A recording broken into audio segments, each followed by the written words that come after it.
So friends, today we are going to discuss our chapter number 3. The title of the chapter is The Little Girl, which one is written by Katherine Mansfield. So first of all, we will discuss about our author or the writer of this chapter. Katherine Mansfield was born on 14th October 1988. She was a prominent short story writer who was born and brought up in Cornwall, New Zealand, and wrote under the pen name of Katherine Mansfield. At the age of 19, Mansfield left New Zealand and settled in UK, where she became a friend of modern writers. Back to London in 1908, Mansfield quickly fell into a bohemian way of life. She published only one story and one poem during her first 15 months there. Mansfield suffered a fatal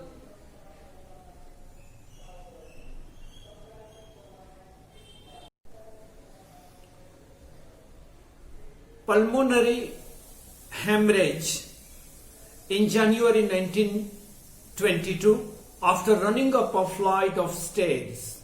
She died on 9th January 1923.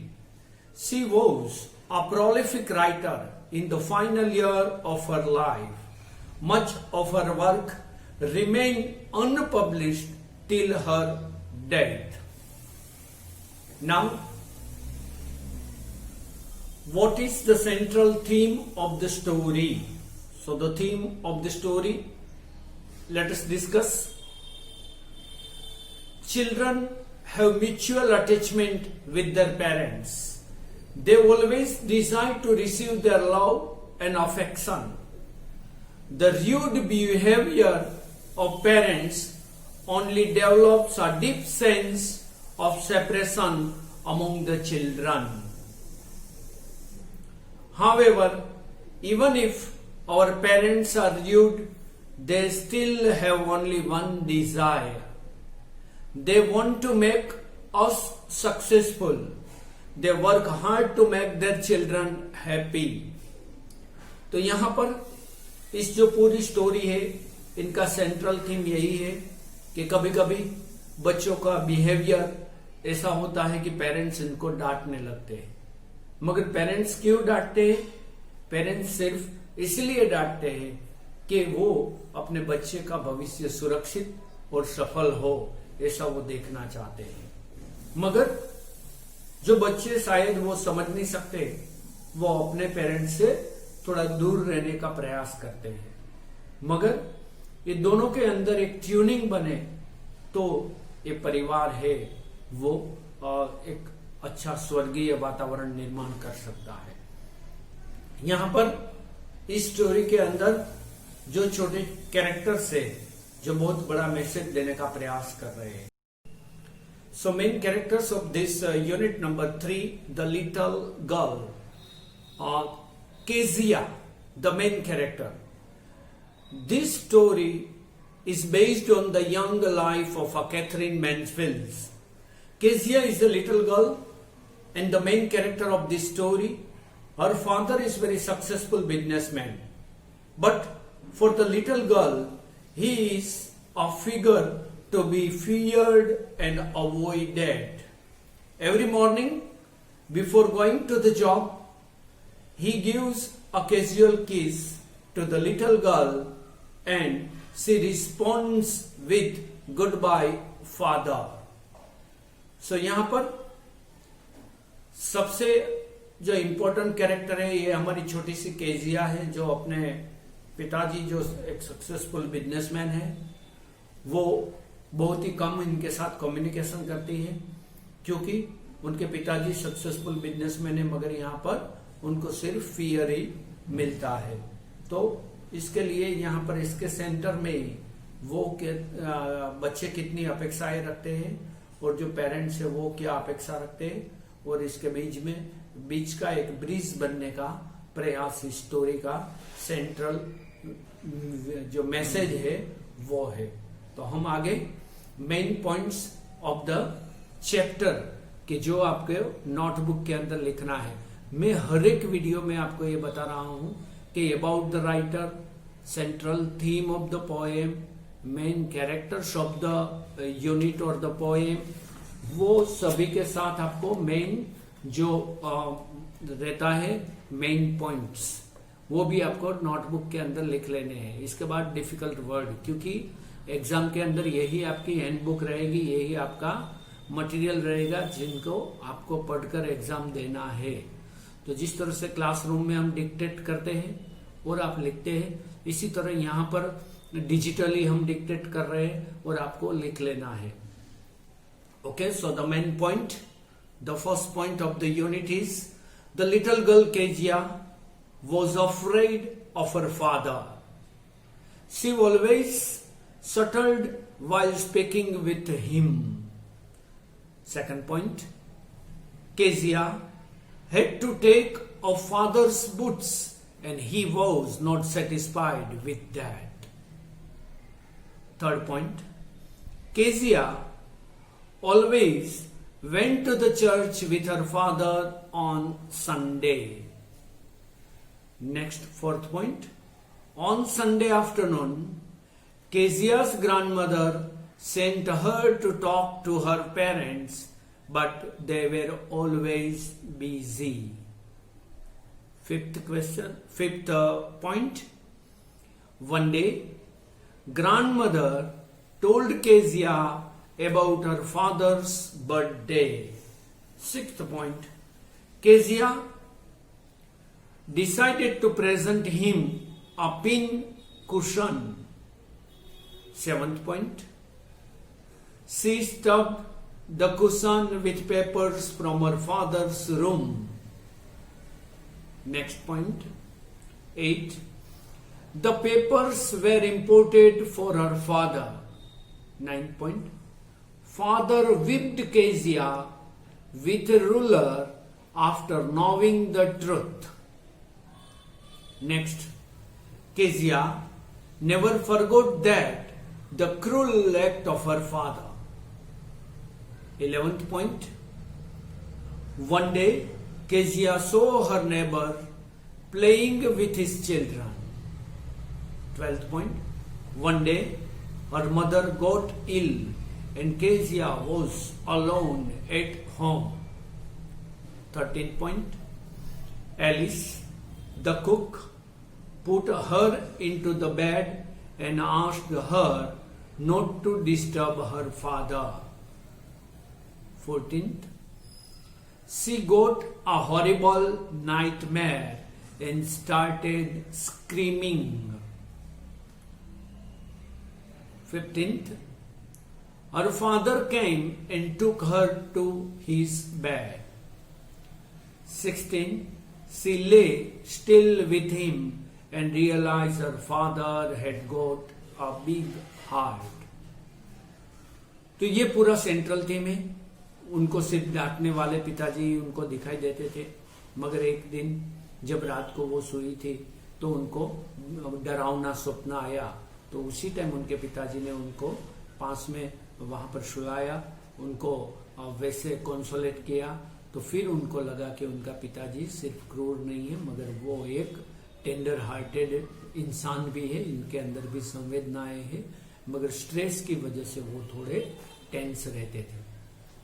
तो यहाँ पर ये जो points है वो सभी points आपको ये वीडियो को पॉज करते करते लिख लेने हैं।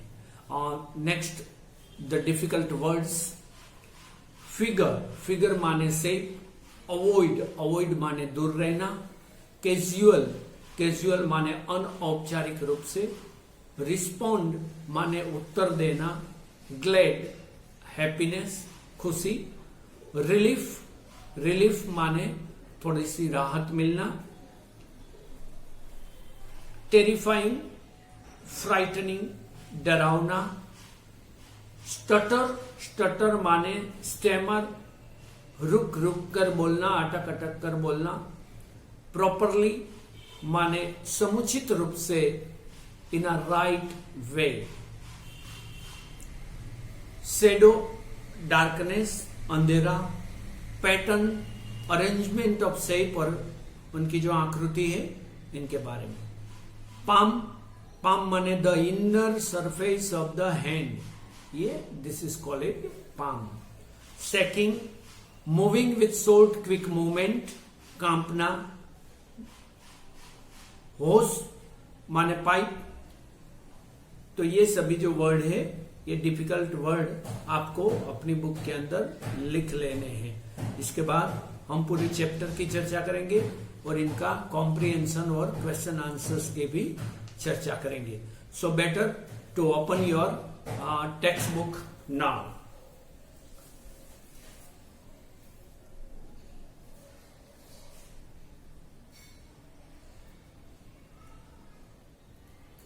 So there is one exercise before you read. Do you feel you know your parents better now than when you were much younger? Perhaps you now understand the reason for some of their actions that used to upset your earlier. This story about a little girl whose feelings for her father change from fear to understanding will probably find an echo in every home. तो ये जो दो important बातें हैं कि जब आप छोटे थे तब आपके पेरेंट्स को जब आप डांटते थे आपको, तो आपको ऐसा लगता था कि ये अनुचित है जो हमें डांट रहे हैं, मगर बाद में आप जब बड़े होते तब आपको समझ में आता है कि इनका रीजन क्या था, क्या रीजन और क्या जो बातें थी कि वो टेंस रहते थे या तो वो बर्डन में रहते थे, स्ट्रेस रहते थे। तो आप भी जब बड़े होंगे, आप जब पेरेंट्स बनेंगे तो आपको सहजता से ये सभी जो प्रॉब्लम्स अभी आपने फेस किया है वो आपका इंडिविजुअल लगता है, मगर बाद में आपको पता चलता है कि यूनिवर्सल प्रॉब्लम है। सो यहां पर the first paragraph of the unit number 3। To the little girl, he was a figure to be feared and avoided. Every morning, before going to work, he came into the room and gave her a casual kiss, to which she responded with, "Goodbye, father." And oh, there was a glad sense of relief when she heard the noise of the carriage growing fainter and fainter down the long road. तो यहां पर ये जो story हमारी beginning हो रही है, इनके पहले पैराग्राफ में ही यहां पर बताया कि केजिया के लिए इनके पिताजी वो सिर्फ उनके लिए भय प्रदान करने वाले व्यक्ति थे, मगर फिर भी वो रूटीन के इनके जो ट्रेडिशन के मुताबिक उनको पिताजी को कैजुअल किस करके वो गुड बाय कहती थी। और जब इनके पिताजी अपने व्हीकल लेकर आगे निकल जाते थे तब जो आवाज दूर दूर तक वो जाने की सुनाई देती थी, तब उनको थोड़ा रिलीफ होता था, क्योंकि वो अपने पिताजी से बहुत ही डरी हुई लगती रहती थी। तो उनके जब पिताजी जाते थे तो उनको ऐसा लगता है कि नहीं, अब वो दूर गए, अब कोई डराने वाला नहीं है। In the evening when he came home, she stood near the staircase and heard his loud voice in the hall. "Bring my tea into the drawing room. Hasn't the paper come yet? Mother, go and see if my paper's out there and bring me my slippers." तो जब वो शाम को आते थे घर पे अंदर, तो वो तुरंत ही चाय के लिए बोलते थे, उनके न्यूज़पेपर के लिए और इनके जो डॉक्यूमेंट्स रहते थे इनके लिए वो बोलते थे, और स्लीपर्स लाने के लिए बोलते थे। तो पिताजी जब जाते थे तब थोड़ा रिलीफ इनको लिखता था। जब शाम के समय वो वापस आ जाते थे तो वो तुरंत ही उनके सभी जो देखरेख के लिए वहां पर अटेंडेंट के रूप में रहना पड़ता था। Second paragraph. Kezia. Mother would call to her, "If you are a good girl, you can come down and take off father's boots." Mother कहती है, केजिया, जो आप अच्छी लड़की है तो अपने पिताजी के शूज यहाँ पर रख दो, वो ला दो. Slowly the girl would slip down the stairs, more slowly, still across the hall, and push open the drawing room door. और वो धीरे धीरे स्टेयर से नीचे जाती है, फिर वो शूज लेकर आती है और धीरे से वहां पर रख देती है. By that time he had his spectacles and looked at her over them in a way that was terrifying to the little girl. और इसके बाद वो लड़की के सामने अपने स्पेक्टिकल्स को तो थोड़ा नीचे करके उनके सामने देखती है, तो मानो कि वो बच्ची को डराने का प्रयास कर रही है. Well, Kezia, hurry up and pull off these boots and take them outside. Have you been a good girl today? I don't know, father. तो ऐसे उनको कहती है कि चलो ये मेरा शूज जल्दी से निकाल दो और वो बॉक्स के अंदर रख दो. आप अच्छी गर्ल नहीं बनना चाहती आज? और केजिया धीरे धीरे वो जो उनकी आवाज है, इनके अंदर ही उनको घबराहट दिखाई दे रही है और वो कहती है कि मुझे पता नहीं है. You don't know? If you stutter like that, mother will have to take you to the doctor. तुम्हें पता नहीं है, और यदि तुम इसी तरह स्टटर माने टूटी हुई धीरी हुई आवाज में बोलना, तो आपको अपनी मदर डॉक्टर के पास ले जाएगी. Third question, third paragraph of the unit. She never stuttered with other people, had quite given it up, but only with father, because then she was trying so hard to say the word properly. और वो बाकी के लोगों के साथ इतना stutter माने रुकी हुई घबराहट वाली आवाज में बात नहीं करती थी, मगर यहाँ पर जब परिवार में बात करती थी, खास करके पिताजी के साथ, तब ये वो पूरी डरी हुई दिखाई दी. What's the matter? What are you looking so wretched about? Mother, I wish you taught this child not to appear on the brink of suicide. Here, Kezia, carry my teacup back to the table carefully. तो वो इनको डांटते हैं, उनका tea cup है वो रखने के लिए बोलते हैं. He was so big, his hands and his neck, especially his mouth when he yawned. Thinking about him alone was like thinking about a giant. तो वो इनका फेस, इनका हाथ, इनके जब वो सोते हैं तो इनका जो फेस रहता है वो पूरा जायंट की तरह वो दिखती है जब अकेले उनको सोए हुए देखते हैं. तो ये केजिया के मन में इनके पिताजी के बारे में एक जो टेंडर हार्टेड पेरेंट ऐसा नहीं, मगर वो एक जायंट के रूप में वो कंसीडर करती है. Fourth paragraph. On Sunday afternoon grandmother sent her down to the drawing room to have a nice talk with father and mother. But the little girl always found mother reading and father stretched out on the sofa, his kerchief on his face, his feet on one of the best cushions, sleeping soundly and snoring. तो जब भी Sunday को या तो rest के दिन में उनके ग्रैंड मदर उनके पेरेंट्स के साथ बातचीत करने के लिए जब भेजती है, तब वो देखती है तो मदर हर समय रीडिंग करने में और उनके पिताजी अपने रुमाल को फेस के ऊपर कवर करके अपना जो अच्छा वाला एक कुशन होता है उनके ऊपर पैर रखकर सोए हुए वहां पर दिखाई देते हैं.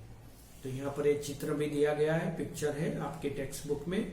The little girl always found mother reading and father stretched out on the sofa. तो यहाँ पर ये आपको बताने का प्रयास किया है कि जब भी वो जाती है, प्रयास करती है कम्युनिकेट करने का, तब ऐसी सिचुएशन यहाँ पर रहती है. She sat on a stool, gravely watched him until he walked and stretched, and asked the time, then looked at her. Don't stare so, Kezia. You look like a little brown owl. और जब Kezia सामने table के ऊपर बैठती है, अपने पिताजी को वो जागने के लिए इंतजार करती है, और जब वो थोड़ा सा भी आंखें खोलकर देखते हैं तो वो केजिया को डांटते और कहते हैं कि इसकी इसी तरह मेरे सामने मत देखो, आप आउल की तरह दिखाई दे रहे हो. One day when she was kept indoors with a cold, her grandmother told her that father's birthday was next week and suggested she should make him a pin cushion for a gift out of a beautiful piece of yellow silk. और उनकी दादी माँ उनको बताती है कि next week के अंदर आपके पिताजी का बर्थडे है, तो आप अच्छा सा ये येलो सिल्क का कुशन है, ऐसा कुछ बनाओ कि जहां पर वो पिन रख सके, ऐसा पिन कुशन आपको गिफ्ट करना चाहिए. तो यहाँ पर till the 4th paragraph we discussed, we explain, we try to understand the story. From the 5th paragraph we will discuss in the 2nd episode of this unit number 3.